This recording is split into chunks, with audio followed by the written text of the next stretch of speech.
Sveiki, mėlyjeji.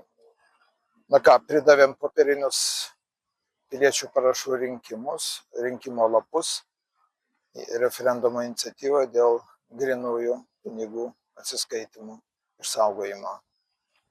Lapuose yra 9139 parašai.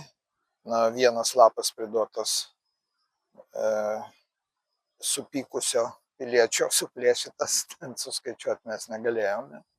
VRK skubėdama, kad neduok dieve dar kažkas nepasirašytų, išjungė balsavimą elektroniniu būdu už šią iniciatyvą iš karto.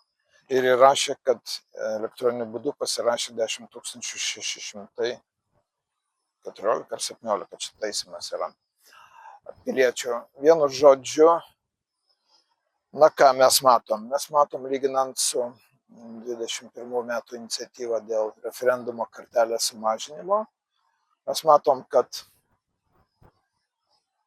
6 kartus mažiau pasirašė piliečių.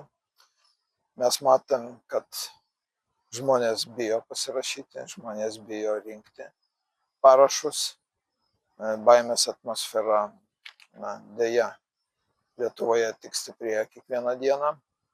Ir žmonės mano, kad geriau nieko nedaryti. Mes manom kitaip, nes jeigu mes leisim visiems sėdintiem va šitam pastate, kitam pastate, Seimo prezidento rūmuose, vyriausybės rūmuose, ar jūs pasitikit tai žmonėmis? Aš ne. Dėl to mes turim kažką daryti, nes tai yra mūsų klausimas, mūsų išlikimo klausimas. Dėl to labai nuoširdžiai dėkojam visų vardu, visos iniciatyvinės grupės vardu, tiem žmonėm, kurie vis tik tai dirbo, aukojo savo laiką, lėšas. Mes surinkome, patiksinsime kažkur apie 1700–1800 eurų aukų, dėkui šitiem žmonėm.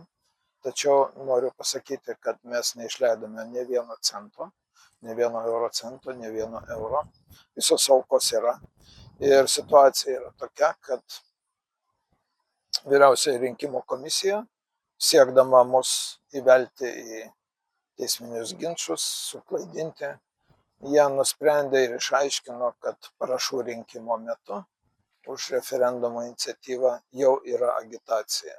Nors konstitucinis referendumo įstatymas sako labai aiškiai, tai nėra agitacija renkant parašus, tai yra tik tai informavimas apie iniciatyvą. O agitacija prasideda, kai Seimas surinkus parašus priima nutarimą, referendumas vyks tokiais metais, tokią dieną. Taigi matom, kad išgąsdinti ne tik žmonės, išgąsdinta žiniasklaida, bijojusi skelbti informaciją apie šią iniciatyvą. Tokia tikrovė Lietuvoje.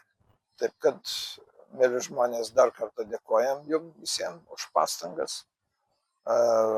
Neplėšykit lapų, kaip padarė vienas neprisistatęs pilietis. Bet tiesiog pamąstykim, mėly žmonės. Ir ačiū jums už triūsą. Nuoširdžiai ačiū.